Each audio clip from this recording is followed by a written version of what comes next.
What is happening, my people? It is I, Cool Cat Jack, and with me is my co-host, Logan. Welcome to the Knuckle Dragger's Guide to Culture. Are you looking for a way to show off your superior knowledge to all those troglodytes that stumble and grunt around you? Do you want to be the smoothest conversationalist at your lunch break? Then get ready to be the master of superficial intelligence. Movies, music, books, TV shows, video games, history, politics, sexy cave women, and interrupting dogs. We have it all. Knuckle Dragger's Guide to Culture, because it's time to give your dome some love. Hey everybody. Okay, so if you guys are wondering if we sound different, it's because we do. We got a fancy new microphone. Yes. So, yeah. It took a good strike to my wallet, but it's worth it. Yeah. Oh, it sounds like he's trying to convince himself. Yeah.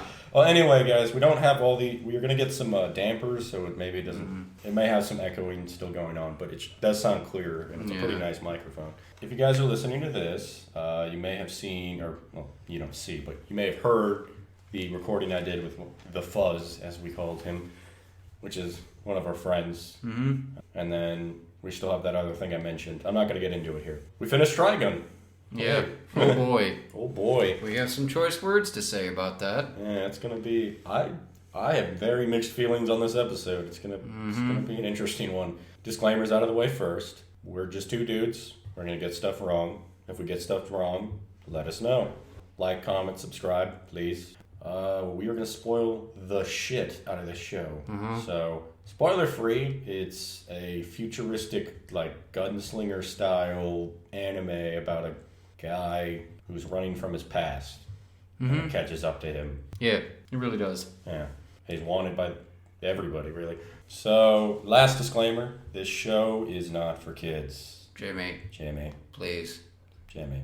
6 times in a row, boy. You need to go away. 6 times. No, it's like 8 times. Yeah, all right. However many times. Anyway, yeah, Jimmy, just go away, dude. Please. Just go. Wait until you're older. Yeah. This joke isn't getting old. No. Okay, anyway, that's out of the way. Other announcements. Is there any other announcements? Not really, no. Okay. Not that I know of. I mean, we right. already spent 2 episodes talking about the super sweet art that we got. Yeah, well, you guys should, check that out. Trigun. So, like I said, guys, I don't know where to start because, well, I'm going to be honest with you. The first, 12 episodes? It's like shit happening and nothing really being done. Yeah, not really much happens. It starts out as kind of your generic, like, what do they call them? Shonen animes. Typically marketed towards young boys. The guy in the show, Vash the Stampede, is a wanted criminal. He's known as the Human Typhoon. Humanoid Typhoon, but yeah. Human Typhoon. Yeah, whatever. He's wanted, and he is wanted for, $60 billion double dollars. Because we can't have regular dollars anymore. Because this is space, guys. It's the future. There's 5 moons and 2 suns. This is the future. We're on another planet. Ooh, but we still have cowboys. Anyway, so we don't know much about Vash when we start out in the show. And for the first, like I said, 12 episodes, it's just a goofy little show. Yeah. Honestly, I was kind of like a little bored at the beginning of the show because he goes to town. Everyone goes, oh my God, it's the wanted criminal Vash the Stampede. Let's get the money. We got other people trying to take his name to give him, like, all the criminals are just like twiddling mustache stereotypes. Like the first guy is like a giant fat guy with green hair. With a boomerang. No, he's a bounty hunter or whatever the fuck. No, he's also a criminal. Yeah, right. Yeah, he was like, I don't know, it was weird. Yeah. And they had the dude with the mustache. Like, oh yeah, he looked like Doc Holliday or whatever. Yeah, or like fucking Sam Elliott. Nah, yeah. Sam Elliott, he was on coke. Anyway, so for the first 12 episodes, we learned nothing about Vash. He's kind of like an accidental criminal from what you fucking see, honestly. Yeah, the show is basically a bunch of weird things happening to Vash. He's just one of the most unlucky people. And he has these 2 comic relief characters, and they're all kind of goofy. Like, it's a goofy show. Yeah, it's very goofy and campy. Yeah, like, it wasn't bad. No. I certainly enjoyed some of the episodes. It's just, after a while, it does get a little old. So, like I said, for the first 12 episodes of the show, and there's only 26 episodes, Vash goes into town. He gets involved in some problem going on. we set up the characters, these paper thin kind of characters with these really paper thin problems. The once a week characters that kind of get discarded. Yeah, like I learned a lesson today, and then we move on and we never see these people again. That kind of thing. Yeah. The hero that goes from town to town and fixes everyone's fucking problems. There are reoccurring characters. Yeah, there's Millie and Meryl Strife. Yeah, Meryl Strife and Millie. They work with an insurance company, but their job really isn't told, honestly. We get that they are trying to make a peace offering with Vash or whatever. They do it in a way that they just give them donuts. They don't really say what they want. So basically, they are hired by this insurance company because he causes so much damage. To basically just follow him around, hang out with him, and reduce liability. Yeah, and try to stop him from destroying everything around him. And they soon find out it's really not his fault. Really, it's just everybody hunts this guy and it causes damage. I don't know if he broke a mirror, or broke a cat mirror, or broke a gypsy cat mirror, stepped under a ladder with a gypsy cat mirror. Yeah, that's right. He did something. Yeah, Vash he acts like a moron. But he's actually really, really clever, and he usually gets himself out of his predicaments. Pretty relative ease, honestly. Yeah, he honestly comes off as he's a mix of skill and luck. But the thing is he's a gunslinger who doesn't kill. Yeah, that tired trope. Yeah, and at first I got really eye-rolly about this, because it's like he constantly gets in these situations, and it's like these really bad shitty people, and he just I'm above killing, and I'm not gonna constantly brings it up, right? Later on in the show, we do meet another character as well that becomes a reoccurring character, and that's the priest. The priest, Judas Priest. Yeah, he is like, what was his name? It was like Wolf. Something Wolfwood. Benjamin Wolf. No, it's not Benjamin. Something. Thundercock Wolfmaster or some shit like that. This guy's name is ridiculous. It's the most. It's obviously written by Japanese people that don't know how American Badger Wolf. Face, Punch Master, the Wolf. Lord General, Fight Shin Master. Kicker, Wolf. I don't know. There's just Wolf in there. It's like that it's like that Adult Swim joke about they're putting the team together and they all have more and more ridiculous names. Pump large meat. Yeah, pump large meat. Vincent's skull blood basher. Anyway, so Wolf, we're gonna call him Wolf because I can't. Yeah.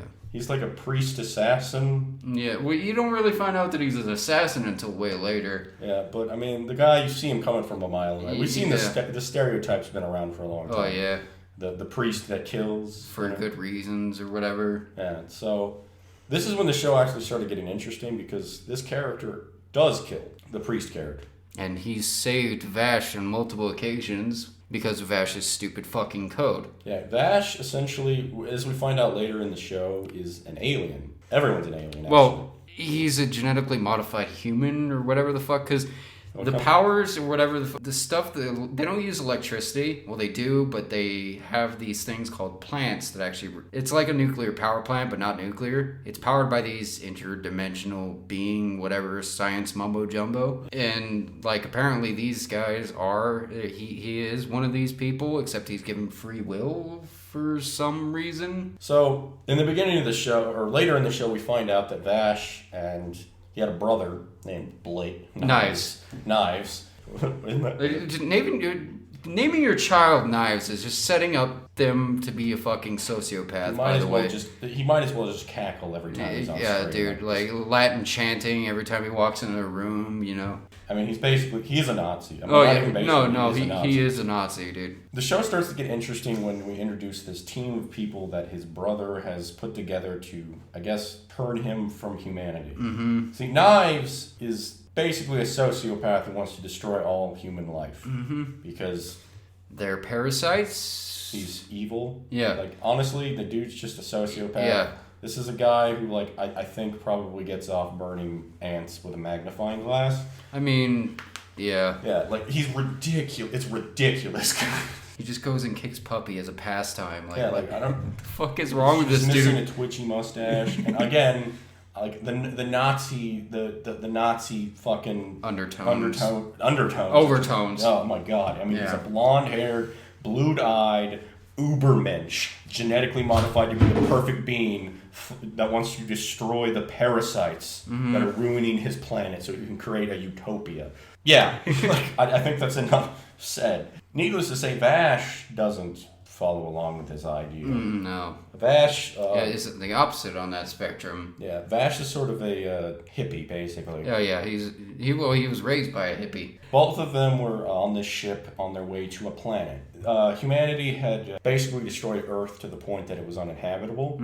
So they created these large ships that would go to different planets and set up a new place for humans. But these two were created basically, I think they were created to kind of overwatch everything and make sure... While everybody's in cryo sleep, yeah, pretty much. Like there are other humans, but I think they created these individuals specifically because they don't age and they can do things that other humans can't do. And they're sort of, I'm going to guess that they're there once the people were seeding the planet to be kind of overseers and make sure everything's going in the right direction. That's their intention, but it goes horribly wrong. Horribly wrong. As if you're raised by a hippie, you turn into a knife-wielding sociopath, apparently. Basically, you got Charles Manson over here, and then you got one of the Beatles, right? Now, let me put it this way. Vash is a character he's a moral absolutist. He believes that killing is wrong no matter what. A lot of flashbacks come through in the show, and he basically says, Knives is crazy. Yeah, he's crazy. He sabotages the mission. He comes to the conclusion that humanity is nothing but a bunch parasite. Of leeches that only eat up resources, as he fucking says. So he decides what he's going to do is he's going to crash them onto an uninhabitable planet that's basically just a desert shithole. Arizona. Yeah. It's basically Arizona the planet. It's basically Arizona. So they're going to drop them off in Tucson, and so that all of mankind will die out. Or get addicted to meth. Yeah, probably both. Vash and them were basically trained by this woman who ends up sacrificing herself to save a couple of these pods full of humans from dying out. Basically the entire human race. Well, I mean, it wasn't everybody. Most of them still died, but there was a good chunk of them that survives because she takes a minute to save them. He'd also basically killed the entire crew. Oh, yeah. Slowly by using some kind of mind control power they have. That was really fucked up, actually. He has one guy who's kind of an asshole to him. He basically has this guy rapes one of the crew members. And then they freeze him on ice, and one of the other crew members sabotages his pod so that he dies. Yeah. And then he tries to marry this chick because he loves her, and she says no or something. And then he totally kills the shit out of her. And then he gets sucked out the airlock by the captain. It's fucking crazy and really convoluted. Vash and Night Pain over here are the only two that manage to land other than these pods full of humans. The pods full of humans start to go out. They start scavenging the resources and trying to build a utopia.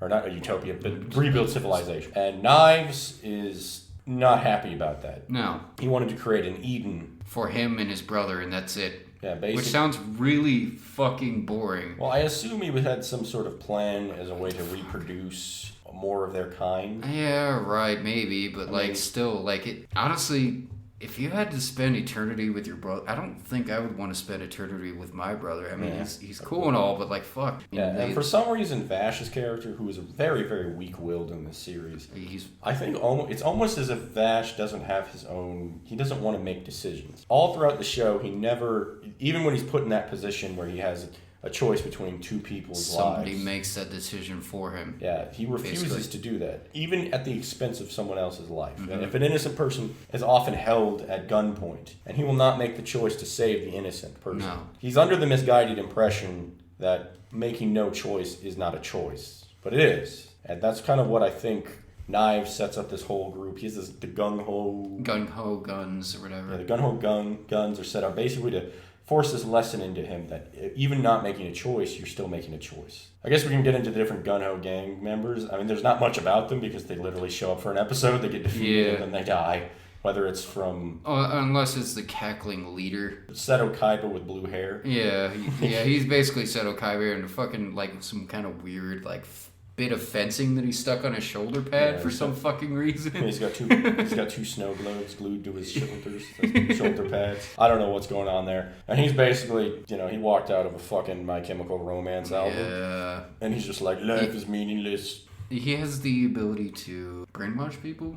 Kind of take control of their bodies or something. Knives gave him Vash's arm. Because Vash loses an arm. And I guess these guys have the ability to influence life forms, I guess. Yeah, They have all kinds of undisclosed powers. You don't really know what they're capable of. Vash doesn't use this often, other than being able to do an incredible, insane amount of like geometry in his head. Yeah. Because he can like determine where bullets ricochet off, so he can find people. He can also apparently just shoot bullets to the point where it expertly attacks specific points he wants without killing anyone. Which is pretty damn useful for a gunslinger. Well, it's honestly also bullshit. He never kills anyone, right? Well, I mean, he does, actually. Everywhere Vash goes, it causes destruction and it ruins lives and people die because he's unwilling to actually do what was necessary. Get rid of Knives, who has proven himself to be an irredeemable piece of shit that wants to destroy all life. But Vash has this crazy idea in his head that he's going to save his brother. And everyone else, and everyone's going to live happily Which ever is after. Complete hippie garbage. Yeah, like, this is where the show really kind of frustrates me, and I think a lot of people if you watch the show. Rewatching it, I kind of remember why I dropped the fucking movie. We'll get into the Gun-Ho guys. So the first Gun-Ho members that they meet there's this chick with an eye that can our introduction was a dude in the fucking purple spandex. Oh yeah, there's a spandex dude. Which, kind of the first introduction to death in this fucking series. Somehow, throughout the first 12, 13, 14 episodes, that, no one dies. Towns get destroyed, but nobody dies. And this dude just plows through fucking buildings, kills the shit out of some people. Yeah. And he's basically forced to put a gun to his head and say, dude, I have to do something, but I don't want to kill anybody. So Vash ends up destroying his equipment and injuring him. And basically says he's not going to kill him. But he gets murdered anyway because anyone who, I guess, disappoints Knives, he would just kill. Other Gung-Ho members die. And each Gung-Ho member goes against Vash to stop him and kill him. And they keep setting up the same thing. People get killed. Vash doesn't do what he needs to do to save people, and they keep dying. And then he defeats them, and then the Gung-Ho members if it's not by him, it's by the other members. Honestly, he's the ultimate fence sitter. Basically, that's what Vash is. It's the ultimate fence sitter. That's the best way to put it, yeah. And of course, following him around is the priest who, spoiler alert, he was one of the members of the Gung-Ho gang. Go figure. Surprise, this guy that just magically shows up everywhere, just at the right time, just somehow happens to be, a double agent. Then there's the two girls following him around. They're alright. They're kind of funny for the most part. They're just kind of the spunky girls that follow him around. Millie's kind of funny. The tall one's pretty funny. She's a fucking weirdo, dude. She's a dipshit. She's kind of flaky. Yeah. She's a goofball. But they follow him around. Eventually, though, as these members die, we get to the final point, and we're going to be skipping a lot of things, guys, honestly. Because there's a lot of plot points that go nowhere, honestly. Like, most of the story are just plot points that have nothing to do with the main story. Yeah. We go to an area, Old Man McGrady's house is being attacked by a local landlord who wants to take his land so he can sell it for a profit, and he doesn't want to give it up, right? And the Old Man McGrady's son doesn't like him and wants to sell the deed or some crap like that. And we never see this guy again, right? The train gets robbed by a bunch of banditos that want to crash it so they can steal all the money from a safe in the train. Honestly, you know what it is? It's just plot points to re-cement what these people stand for. Which is to not kill. Yeah.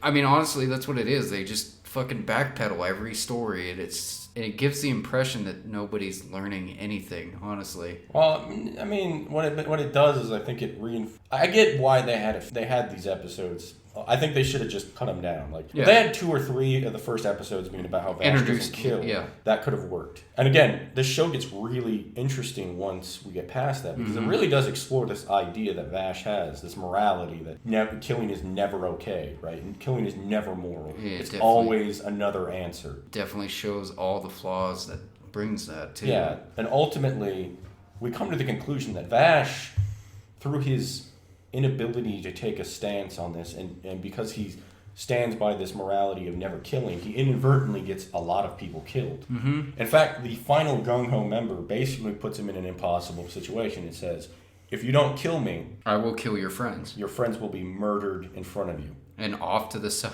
and at this point, those 2 girls. And at this point, Vash knows this is true because we've seen him, this guy, this Seto Kaiba emo. Yeah. Like, murder the crap out of people. So he ultimately does kill someone. He shoots a man in the head, and this apparently really fucks him up in the head. And this is towards, like, the last couple episodes. Yeah. Vash, at this point, decides he's going to go deal with his brother. And we should mention, too, the guns. So in the story, Vash has this really crazy gun. It's a revolver Glock thing? What the fuck is it, dude? I don't know. Like It looks like it weighs like 80 pounds. Yeah. It's huge. Right? It puts the Wildy Magnum from Death Wish to shame, dude. Yeah, like, this you've thing made is that joke fucking before. huge, dude. Yeah, this thing is... But it's a really big gun. It's really strange. It also apparently has, like, nuclear... Some kind of weird nuclear reactor that only reacts to these interdimensional beings or you something. can basically destroy an entire city with this gun. Yeah, no, it's basically Hyper Beam from Pokemon, dude. Like, this In blows fact, a hole in the fucking The moon, first time dude. we see the capability of the destructive power of this gun, he literally blows a fucking hole in one of these moons the size of a fucking state. And it causes an ungodly amount of damage. Blows up the city around it. In fact, Vash originally wakes up. What he's wanted for was he ended up destroying a city called July. because he activated this gun and it went off and it destroyed an entire town. Which apparently it was knives that activated it instead. But you know. Anyway, so after he has killed somebody, he goes to confront his brother, who again, guys, I can reiterate, is basically Hitler. And I'm not exaggerating. That's not hyperbolic. No, he's Hitler. There are so many goddamn parallels. There's no doubt in my mind. He Hitler. He murders people on a personal level. He's destroyed entire cities, and he's made it perfectly clear that he wants to wipe everyone out. And of course, at the end of the show, we're given the ultimate choice, and Vash shits the bed. Basically shoots all of his limbs and patches up his wounds and brings him to town, and that's how the show ends. I don't know what they were doing with that ending. Garbo. From what I've researched, the manga it was based off of got canceled because the publishers went out of business or whatever the fuck. Yeah, so it does feel like the ending is rushed. Yeah, majorly. Definitely. Honestly, this whole show seems rushed. Yeah. It's only 26 episodes, and I feel like the characters, the fights are really kind of uninteresting. Yeah. They literally set up with their powers, and then Javash just gets around them in like 5 minutes. Yeah. Each episode's only like 20 minutes long, and you only have like a fight that's, like the last half of the episode. So the fights are not really, even really 5 minutes. Yeah, they're short. And honestly, some of the powers were kind of cool, but most of them were pretty generic stuff. I mean... You have a sniper guy you can snipe really far. You got a chick that can teleport or whatever. And you got a guy with a Gatling gun and he's like a pinball machine. Or a priest with a crucifix gun. No, the crucifix gun was pretty cool. We should also mention too that the priest ultimately does die. Yeah. His whole thing is that he was hired basically because he has an orphanage he wants to take care of. So he kills in order to raise money and make sure these kids don't go through the same shit he did. Yeah. It doesn't really matter though because he dies. And honestly, it's supposed to be this really emotional moment, but really it's hard to get invested in all these characters because there's not enough time for us to actually like the only characters we really get to really know is Vash. We know that the priest has this thing about orphans, but we don't really know much about we meet his master, I think, at some point. That's who kills him. Yeah, we don't know much about what their deal was, what exactly was going on. In fact, they literally just throw his whole backstory in the same episode he dies in. Millie and Meryl, we find out that they have some family, but we don't really know anything about them. Yeah. Their personalities are kind of, we don't belong in these situations, basically. Honestly, they kind of act like the audience in a sense. Not really. Really? They act like bad comic acts the whole freaking time. Yeah. Even when the show's supposed to be getting serious, they're acting comical. Yeah. And it really does kind of... The show has a lot of tone shifts. Too. Yeah, it's whiplash. Whiplash. Because one minute we got this guy about to blow a hole in the guy who literally raped his daughter. Yeah. And then the next minute we're jumping around and joking about, Rock just almost smashed me, This show has a lot of issues. Tone, whiplash, the characters honestly don't feel like people a lot of the time for most of the show. Even Vash's character. He really does seem like this ridiculous, almost holier than thou individual. Yeah. Or just a fucking goofball. He doesn't seem to be taking this stuff seriously. And you kind of get the impression he uses this kind of jokey personality as a way to kind of compensate his cope loneliness with whatever's going on. Like, yeah. So that's one of the main issues with the show. Other issues with the show, the acting, frankly, does not help. Well, I mean, it's from the fucking 90s, Yeah, dude. Voice acting wasn't... Oh, actually, no, that's fucking bullshit. Yu Yu Hakusho had pretty good voice acting. No. The acting in this show is really weird. Yeah, no, they didn't really... Like, they can't emote, really. No. A lot of them, the actors are kind of they get better over time. Yeah. But, like, especially in the beginning, you're like... Yeah, it's all very deadpan for the first 12 episodes, oddly enough. Like, you know, and then there's just parts where it doesn't work, especially that song. Oh god, dude. Yeah, this song that they sing. Yeah, can't imagine it sounded any better in Japanese, but like it did not translate well. Yeah, so if you're gonna watch the show, I don't know, I haven't seen the sub, but it might be better than the dub. Maybe. I mean, the dub is pretty bad. Oh yeah, it's really bad. Another thing too is the animation is just lazy. I mean, honestly, every city in this show looks is the same. Fucking city. No, it's basically Afghanistan mud huts and Afghanistan mud huts, like old Pueblo.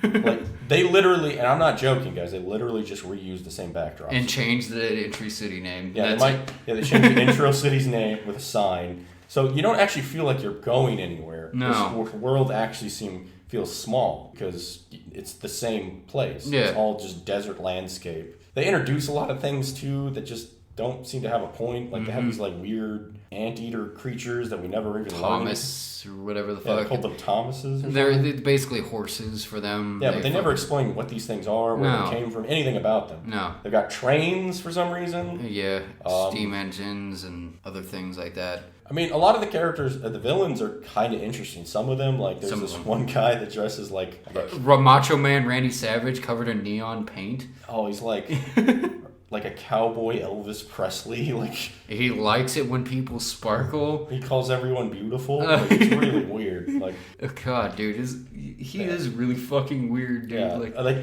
and you almost get the impression this guy's gonna come back, but he never does. He's like that one villain you kind of want to see back. Yeah, like this is the thing. Like a lot of these villains were interesting and you could have brought them back, but they're just in like an episode and then they're gone. That's it. So the show really doesn't know how to use its characters right. Yeah. Millie and Meryl are basically interchangeable. Like I mean, maybe some people are more invested in them. Honestly, like they're kind of the same. Yeah, they're the same character. They react the same way. They're both goofballs. They're both following around Vash. Super flaky. I mean, one of them kind of falls in love with the priest, and the other one kind of falls in love with Vash. Which, by the way, doesn't go anywhere. Yeah. Knives was actually interesting. It would have been more interesting to learn more about him, his whole deal. If he wasn't just so one note, honestly. Yeah, he was a very one note villain. He was fun. He was either happy or fucking crazy. Don't get me wrong. He was a fun character to watch because he's basically me and the Fable games, like just murdering everything for no reason and cackling while you cause ungodly pain. You know? Kill the shit out of something. I shall sacrifice my wife on the altar of pain. You know, like, why? Because I'm evil. You know, like Bash is ultimately the most frustrating character because he really refuses to even learn anything. He never really changes as a character. Honestly, he doubles down. He doubles down on a morality that basically allows an evil that he should have stopped long ago. And he's actually been proven to him that is incredibly flawed. Yeah, it's been proven countless times over and over again that his system, his morality of peace and love and we'll all live together in harmony if we just stop killing. It's bullshit. It's bullshit because ultimately he's assuming that everybody agrees with him on this. That's the only way his system works. And it doesn't. There are people out in the world that exist that are bad people, that are willing to do whatever they want. They have a morality system that says it's okay to do things. A serial killer isn't going to be swayed by a guy going, peace and love. Well, okay, I guess I won't kill anymore. Yeah, like, look at someone like Ted Bundy. He is a murderer and a rapist. He killed so many people, right? Do you think that if you had sat down, defeated him in a fist fight and said peace and love, he would just stop doing what he was doing? No. And ultimately, it allows him to escape any sort of responsibility. Because even when he's not intending to do it, he does cause damage. This gun goes, like that ultimate super weapon he has, it goes off. Even when he doesn't want it to. Yeah, the first time he actually lets that super gun go off, he ends up not killing anybody, but like everybody loses their home and fucking gets thrown into chaos and people starve to death. Yeah, there's like cities where people's homes are destroyed, and it happens on a regular basis. And we're supposed to be like, well, he didn't kill anybody, it's okay. No, people are gonna die, and slower even, right? Everywhere he goes, he causes ungodly damage because he's unwilling to take responsibility for his actions. Yeah. Yeah, and you might argue, oh, well, he's not the one killing everybody, but no, he's the one he's the only person who can stop this guy. Yeah. He's the only person who can stop knives, and he knows it. And because he's unwilling to deal with that, all this stuff happens because of him, and he ultimately doubles down. And the show never answers what happens. We never get a redemptive arc with Knives, and frankly, Knives' character doesn't deserve one. I mean, I don't know how you do that. There are villain characters in animes that have their redemptive stories, but usually those characters already have something in them that's redeemable. Like a good example, you talk about Yu Yu Hakusho, right? Hiei starts out as a cocky, evil villain that's but you never see him like directly kill a lot of people. Right? And you later find out that he's doing all the things for his sister. For his sister. There's some. Yeah, Knives' only thing is that he wants his brother to be a murderous psycho like him. I don't know how you take that and make that redemptive. No. You can't do it. It's like trying to take Hitler and being like, well, he wasn't so bad if he actually got his art degree, man. Did you see the way Hitler treated his dogs? I mean... He really treated them well. Yeah, he loved his dogs. They were so cute. Maybe we could make Hitler... we're not going to redeem Hitler, guys. No. You can't redeem Hitler. After you've destroyed numerous cities full of innocent people, you cannot redeem that character. And ultimately, his choice is to shoot all of his limbs and... take him home. Yeah. Doesn't kill him. He literally has a whole... Honestly, I think they just fucking rushed the ending and they wanted to kill him, but they probably they were too stuck by time constraints and stuff like that. They were like, oh, we'll just leave it up in the air for another series or something like that. So, I've heard so many people talk about, especially in high school, that they were like, this is the best anime, and I don't get it. I mean, let's be honest, the animation really isn't that great. It's actually pretty low tier compared to a lot. Even they spent all their budget on the guns, dude. Yeah, I'm gonna be honest with you. It just keeps reusing the same story arcs over and over again. The characters are frankly just one note. Bland. There's too much. Honestly, a lot of the comedy, quote unquote, just keeps getting in the way of the story. Yeah. The thing is there's supposed to be all this weight behind the killings, right? I kill all these innocent people, but these characters, these people don't feel like people. In fact, one of the funny things I noted in one of the episodes was they literally, they go into this, base in the sky because he needs to go get his gun repaired or something. What ends up happening is, this villain, one of the gung-ho gang members comes in and starts... Puppeteer or whatever, totally killing the shit out of these peace-loving people. Yeah, but, he starts shooting the people, and, they literally reuse the same fucking people. They have, 3 times where he shoots into a hallway with the same people, just moved into different spots. And changed the character length or whatever. It's really lazy. Oh, and they killed Kuwabara. Oh, yeah, no. There's a guy on this spaceship, by the way, that looks like Kuwabara. It's like an old man. We keep talking about you. Maybe we'll have to do that one of these days. We'll have to do that one of these days. That's a good show. It is a really good one. It's also not perfect, but no. It's a lot better than this. So ultimately, I have to say, guys, Trigun... If you want to torture yourself? No, I wouldn't even say that. Like I said, it's not a bad show. You can enjoy it. If you turn your brain off, it's certainly more enjoyable. So for this show, I really have to say I didn't like it. It's up to you. I didn't like it. No, I did not like the show. After I finished it, I really thought the ending could have been better. Honestly, that's what really shit the bed for me.